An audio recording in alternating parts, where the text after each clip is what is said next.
Vários analistas de relações internacionais têm falado nos últimos anos que nós estamos nos aproximando, ou até mesmo que já chegamos a um mundo multipolar. De fato, hoje em dia, a situação da configuração de poder global não é mais como nos anos 90, em que os Estados Unidos tinham uma posição dominante em termos econômicos, comerciais, tecnológicos, militares e diplomáticos. Nos últimos anos, países como a China e, em menor medida, a Rússia, têm mostrado capacidade de representar um desafio para a hegemonia dos Estados Unidos nas relações internacionais. Diante disso, nos últimos dias, até mesmo Marco Rubio, que é o secretário de Estado do governo de Donald Trump, disse que o mundo não é mais unipolar, mas que agora vigora a multipolaridade e que, portanto, os países deveriam se adequar a essa nova lógica. Mas será que realmente Marco Rubio pensa que o mundo é multipolar? Será que ele tem uma visão semelhante à que defendem países como a China e a Rússia? Ou será que esse discurso esconde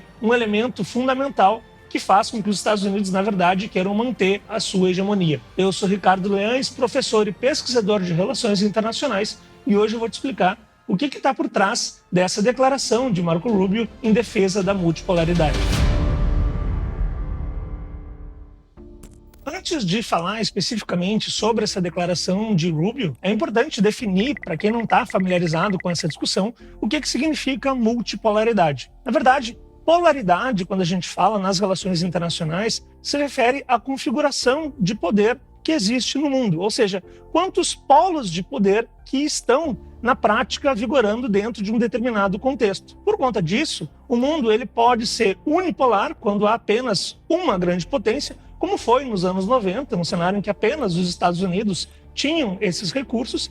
Ele pode ser também bipolar, quando há dois polos de poder, o que aconteceu durante a Guerra Fria, na divisão entre Estados Unidos e União Soviética. E ele pode ser também multipolar, quando há vários polos de poder, 3 ou mais, o que aconteceu antes da Primeira Guerra Mundial, por exemplo. Desse modo, se a gente fala que o mundo está se tornando multipolar, não se trata de uma novidade, uma vez que isso já aconteceu no passado. Entretanto, cabe a discussão para avaliar se isso realmente está acontecendo na prática. Quando falamos sobre polos de poder, estamos nos referindo à capacidade que uma grande potência tem de exercer influência ao redor do mundo em termos econômicos, militares, tecnológicos, diplomáticos. É importante fazer esse comentário porque muitas vezes essas grandes potências, mesmo que tenham esse papel nas relações internacionais, elas não têm o mesmo poder entre elas. O que eu quero dizer com isso? No cenário de Guerra Fria, por exemplo, a União Soviética era um competidor à altura dos Estados Unidos em termos militares e, em menor medida, em termos econômicos, mas nunca foi capaz de competir com os Estados Unidos com a mesma força em termos tecnológicos, e em termos comerciais e em termos diplomáticos. Esse ponto é muito importante porque aí a gente vê que o cenário de Guerra Fria, embora fosse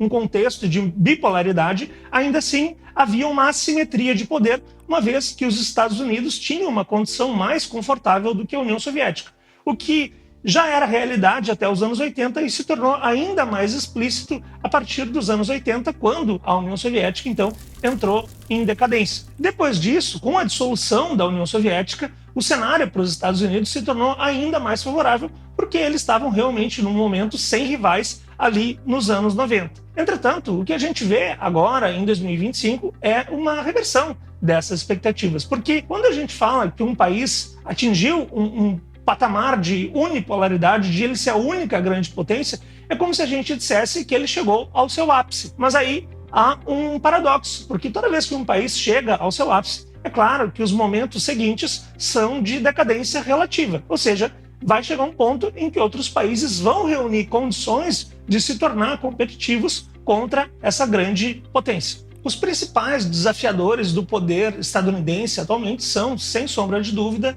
a China e, em menor medida, a Rússia. Em relação à Rússia, é importante lembrar que o país passou por algumas transformações importantes nas últimas décadas que lhe devolveram uma condição importante nas relações internacionais. Lá nos anos 90, a Rússia estava realmente vivendo um cenário muito complicado, porque havia perdido já vários territórios, ainda tinha que lidar com pressões separatistas em algumas regiões desse país e também estava numa situação econômica muito difícil, com um nível de endividamento alto e ainda tentando se recuperar do baque que foi a transformação de uma economia planejada para uma economia de mercado. No entanto, a partir dos anos 2000, com a chegada de Vladimir Putin no poder, esse cenário se modificou.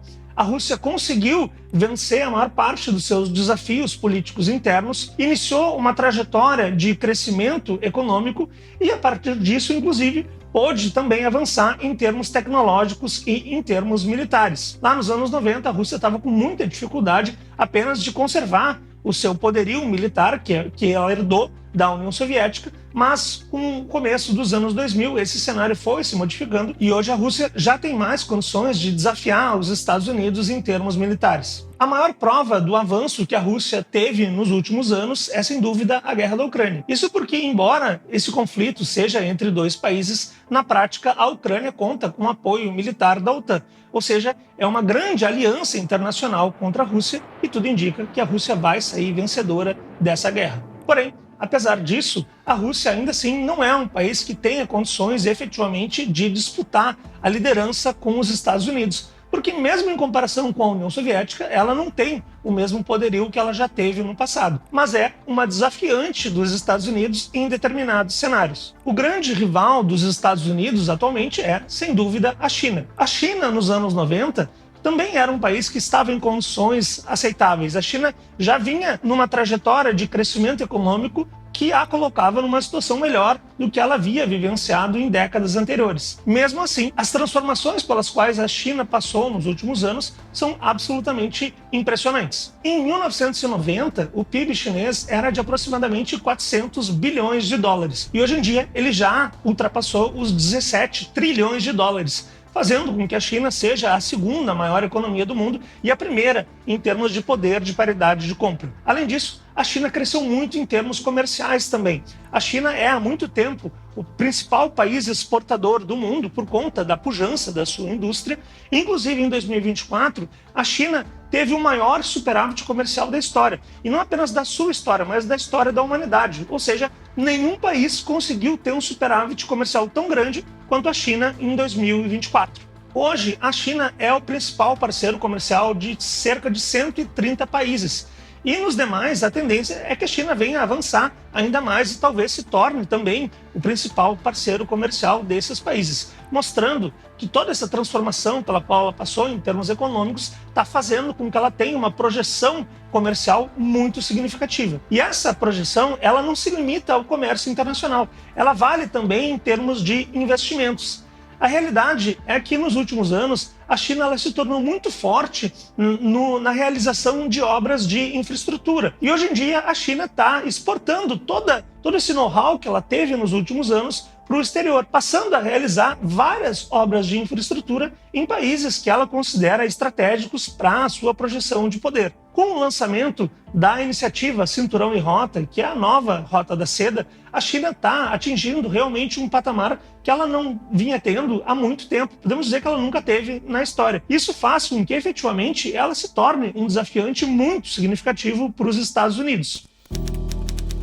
O principal motivo para que esse desafio não possa ser ignorado pelo governo dos Estados Unidos é, sem dúvida, por conta do avanço tecnológico que a China fez nas últimas décadas. Durante muito tempo, a gente se acostumou com a ideia de que os produtos chineses eram competitivos em termos de preço, mas eram de baixa qualidade. Entretanto, essa já não é mais a realidade na maior parte dos segmentos industriais, onde a China, inclusive, apresenta um cenário de alta competitividade ou até mesmo de liderança. Em outros segmentos industriais importantes, como a indústria de semicondutores e na aviação civil, a China ainda não atingiu esse patamar de alta competitividade, mas tem realizado avanços muito significativos, o que é ainda mais impressionante quando a gente leva em consideração que o país sofre com sanções internacionais, com embargos tecnológicos, justamente porque os Estados Unidos estão vendo o risco que os chineses colocam para a sua hegemonia e estão tentando lançar meio de todos os expedientes possíveis para evitar que isso venha a acontecer. Por conta desse crescimento tecnológico, a China também está se tornando cada vez mais forte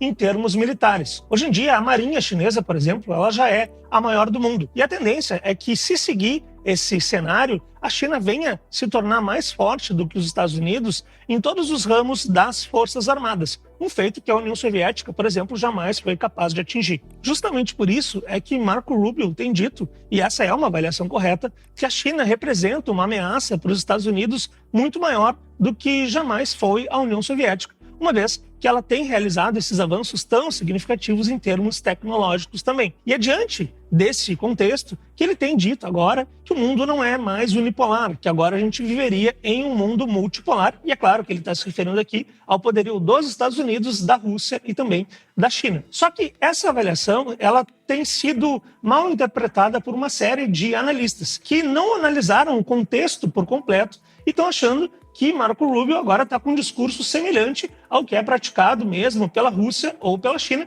que também defendem a existência de um mundo multipolar. Quando Marco Rubio fala sobre a multipolaridade, ele está dizendo na prática que as grandes potências teriam, cada uma delas, esferas de influência em que poderiam exercer a sua hegemonia. Como os Estados Unidos estão localizados nas Américas, esse cenário faria com que, nessa região, nesse continente, não haveria possibilidade para uma competição maior da China e da Rússia nessa zona que seria de interesse dos Estados Unidos. Aqui a gente vê que, na verdade, Marco Rubio está defendendo aquela velha teoria, a doutrina Monroe, que já afirmava que as Américas seriam dos americanos. E é claro que aqui ele não está falando de todos os americanos, mas sim dos estadunidenses. E é muito importante falar sobre isso, porque isso nos mostra que, na verdade, ele não está falando de multipolaridade porque ele está aceitando a ascensão de outras grandes potências. Ele apenas quer garantir que essas grandes potências não venham a ter uma participação significativa na América Latina. Esse interesse que o Marco Rubio tem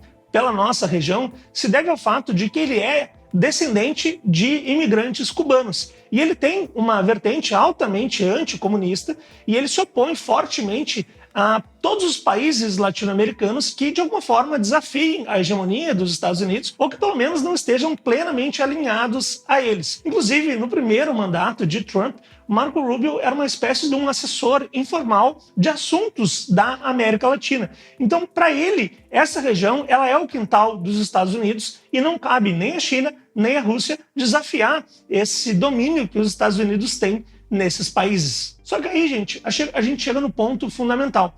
Porque a gente poderia pensar, então, que Marco Rubio estaria pensando que essa região é dos Estados Unidos e que, portanto, outras regiões, como o leste europeu, seriam da Rússia e o sudeste asiático seria da China.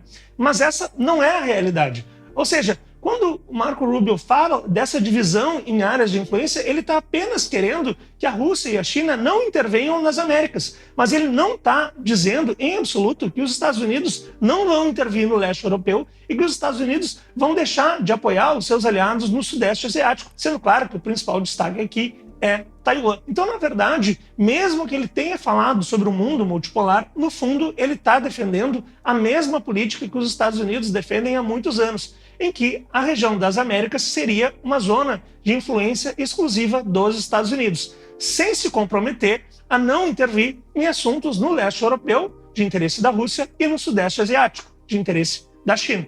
Essa perspectiva de multipolaridade, ela contrasta fortemente com o que os chineses defendem quando eles falam em um mundo multipolar. Os chineses, ao defender a multipolaridade, eles estão dizendo que vai haver mais de uma grande potência no mundo e que os países periféricos, eles de alguma forma vão poder lidar com essas possibilidades, com essas opções, inclusive ao seu favor. Quando a gente olha o caso de um país como o Brasil, a realidade é que é muito mais benéfico para nós que haja uma competição entre grandes potências para que a gente possa barganhar diante desse cenário e obter vantagens para que a gente satisfaça os nossos interesses. Esse cenário ele contrasta fortemente com o mundo unipolar. No mundo unipolar, para um país como o Brasil, só nos restam duas possibilidades. Ou a gente segue a grande potência, que nos anos 90 eram os Estados Unidos, ou a gente aceita desafiá-la.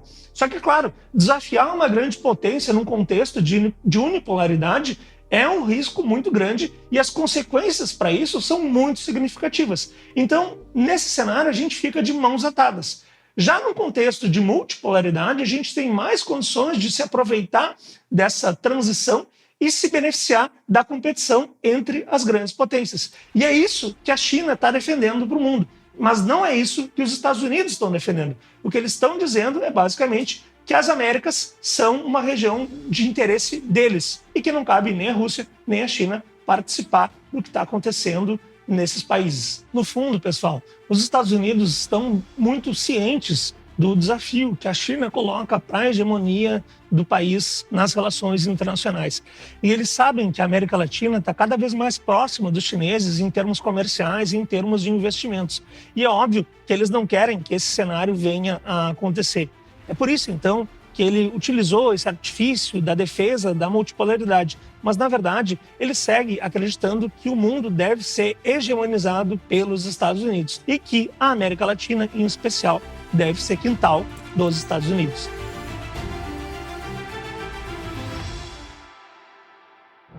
Bom, pessoal, esse então foi o vídeo de hoje. Mais uma vez eu agradeço a todos vocês que chegaram até o final. Peço que se inscrevam no canal, que deem like no vídeo, que façam comentários, porque essa é a forma que a plataforma identifica para saber que vocês estão gostando do conteúdo que eu produzo aqui e para que ela siga entregando para vocês e para mais pessoas.